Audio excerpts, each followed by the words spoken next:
Bonjour, je vais vous présenter le film We Want Sex Equality. Euh, le nouveau film de Nigel Colmel qui est sorti en 2010 a de l'humour, du drame et de l'émotion avec une efficacité certaine mais sans grande audace ni imagination. Son intérêt réel vient surtout de son sujet, les luttes pour l'égalité salariale hommes et femmes. En 1968, l'usine Ford de Dagenham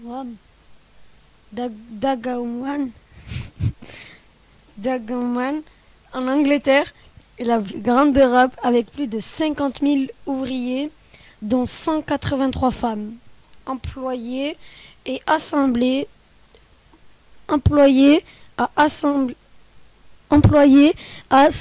le revêtement des sièges du demi-million de voitures construites chaque année.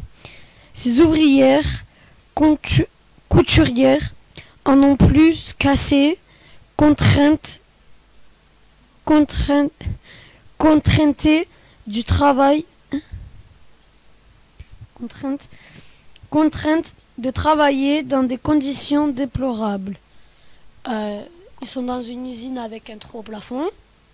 Donc en hiver, ils ont la pluie. En été, ils ont le chaud. Ils n'ont pas de clim. Comme on voit dans le film, ils sont en sous-vêtements. Voilà.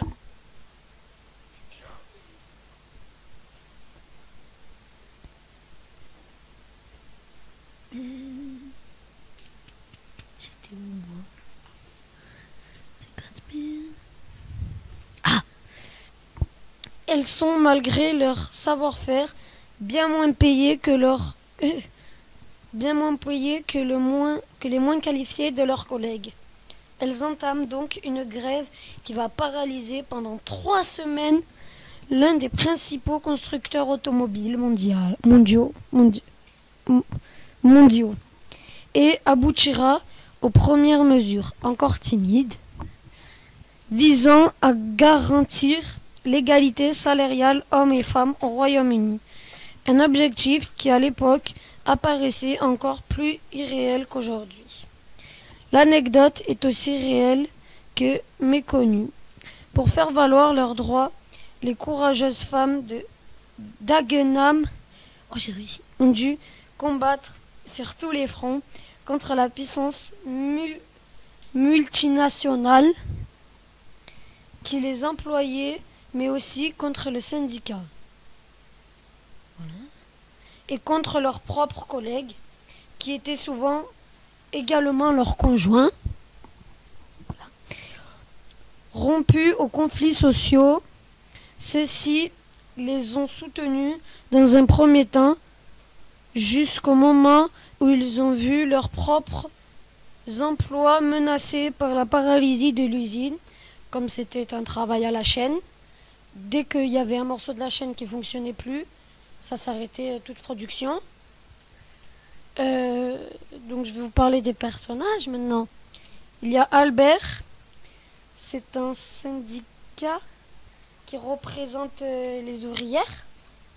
Il y a Rita, c'est la représentante des ouvrières dans la grève, celle qui s'occupe de tout. Il y a Barbara Castle, c'est la ministre du Travail, qui elle aussi les soutient. Il y a aussi les grands syndicats, voilà. Et eux, c'est ceux qui doivent prendre la décision. C'est ceux qui fournissent un peu d'argent aux ouvrières, qui fournissent les bus.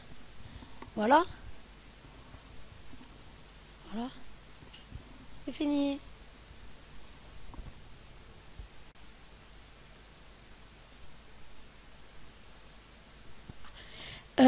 Donc maintenant, je vais faire une conclusion. Donc Rita et toutes ses camarades ouvrières ont pris un bus. Ils sont allés voir Barbara Castle. Ils ont eu un entretien avec elle. Ceci a abouti à l'augmentation un petit peu des salaires, tout ça. Mais alors je crois, mais à l'heure d'aujourd'hui, c'est toujours pas égal les salaires. aujourd'hui.